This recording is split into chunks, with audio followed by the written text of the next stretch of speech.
In the early 2000s, a band called the Postal Service created a platinum-selling album, Give Up, that became an icon of indie music. The catch? The two core members, Ben Gibbard and Jimmy Tamborello, almost never met in person.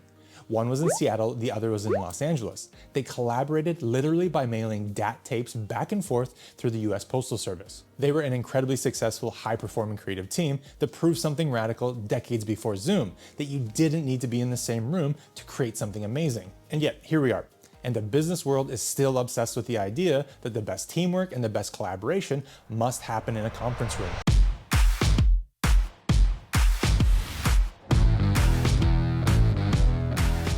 In our last two videos, we were building the modern workplace playbook. In video 1, we learned that organizational behavior is the secret code to success. In video 2, we mastered level 1, the individual, by using the 3-point checklist to find out what truly motivates us. Today we're tackling level 2, the group. We're in a new era of hybrid remote work where the old rules of building a team simply don't apply. The good news? Just like the Postal Service, your best, most effective, and most successful team might be the one where the members never meet in person. But to build that team, you have to overcome two massive invisible challenges. The first and biggest challenge is what I call the social capital deficit. Social capital is that trust, goodwill, and that shared understanding that's built through informal, spontaneous interactions. It's that 5-minute chat that you have with a colleague while you're both grabbing coffee. This is where we see ideas of leadership expert Simon Sinek come to life. In his book, Leaders Eat Last, Sinek talks about the circle of safety. It's that trust-filled environment where team members feel safe from outside danger, and more importantly, each other. In an office, the circle is built by proximity, by seeing each other every day, sharing a joke, and proving that you're reliable.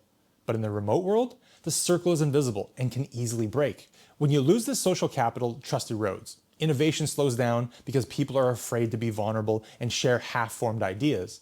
And team members, especially new hires, feel disconnected and isolated. The second problem is even more dangerous for your career. It's called proximity bias. Proximity bias is our brain's natural, unconscious, and unfair tendency to give more favorable treatment to people who are physically close to us. If you and I are in an office and a remote colleague is on screen, my brain is hardwired to pay more attention to you. I'll see you working hard, I'll ask for your opinion, and I'll remember your contribution when it's time for promotions. Meanwhile, the remote worker might be just as talented and working even harder, gets overlooked.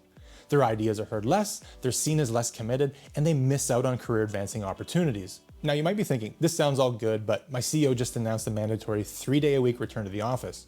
You're seeing this trend everywhere. This massive pushback to the office is happening, and it's happening for a few key reasons. First, a good reason. Companies are genuinely terrified of the social capital deficit and proximity bias that we just talked about. Leaders believe that innovation, mentorship, and that strong circle of safety that Sinek mentioned can only be built in person. They're desperate to get those water cooler collisions back. But the second, more cynical reason is about fear and control. Many traditional managers were never trained to manage by outcomes. They only know how to manage by presence. So if they can't see you at your desk, they get nervous and assume that you're not working. This butts in seats mentality is a failure of leadership, not a failure of remote work. This is exactly what Jeffrey Polzer, a professor at the Harvard Business School, has been talking about. He argues that many of the problems that we're blaming on remote work are actually just old problems that we use to paper over with physical proximity. Think about that. Bad communication, unclear goals, poor management, these were always problems. The office just hid them. Now that we're remote, the cracks are showing. But here's the critical point that we're missing. Forcing people back to the office doesn't magically fix these problems. It just gives you the paper back to cover them up again. The real solution isn't forcing presence, the real solution is adopting a new set of rules designed for the modern world. In an office, you can get away with lazy communication. In a remote team, you must be intentional. This means setting crystal clear norms for the tools that you use. Don't just use Slack, define how you use it. For example, a great remote team might have rules like this. Slack, used for quick questions and informal chat.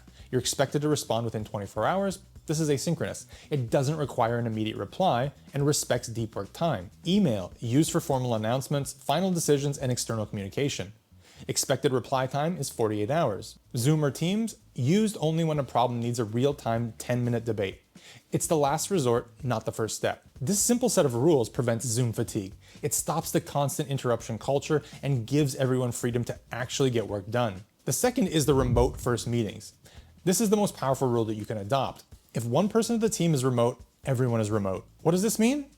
It means that you kill the broken hybrid meeting model, where 5 people are sitting in a conference room laughing and one person is a tiny forgotten face on a screen. The remote first rules are simple. Everyone joins from their own laptop, even if they're in the same office building. This levels the playing field for audio and video. The second is to use the raise hand feature.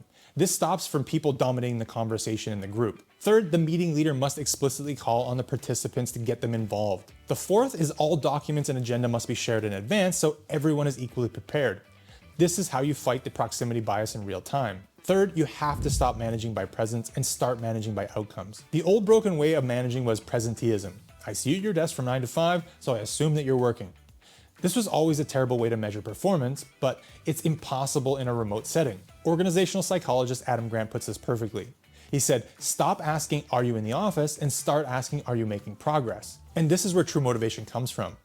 As Harvard professor Arthur C. Brooks writes, a key pillar of happiness is the earned success. This isn't just about a paycheck. It's the feeling that you add real value, that you're needed, and that your accomplishments are your own. When you manage by outcomes, you're giving your team the ability to earn their success. You're focusing on the progress Adam Grant talks about, which directly fuels purpose and mastery that Daniel Pink taught us about.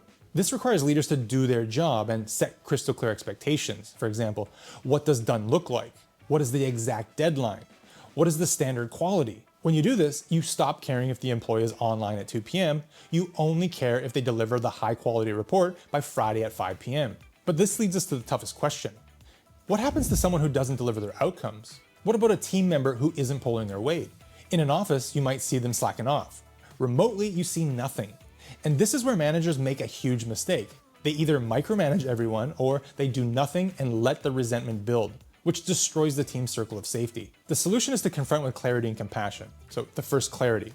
Because you're managing by outcomes, rule 3, you can be objective. It's not you seem disengaged, it's in fact, the report was due on Friday and it's not here. The second is compassion.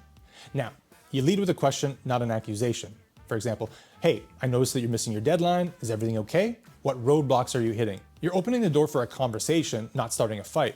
You don't know if they're struggling with a personal issue or confused about the task or just slacking. This conversation is how you find out. This is how you show that you're a leader who supports but still holds the standard. You cannot let one person's non-performance poison the trust of the entire team. The future of work isn't about where you are. It's about how you work. Building a world-class team no longer requires a shared zip code, it requires a shared mindset. By overcoming the social capital deficit, fighting proximity bias with remote-first meetings, managing by outcomes, and holding people accountable with clarity, you can build a high-performing team that might just be the best you've ever been a part of, even if you've never shaken hands. I want to hear from you.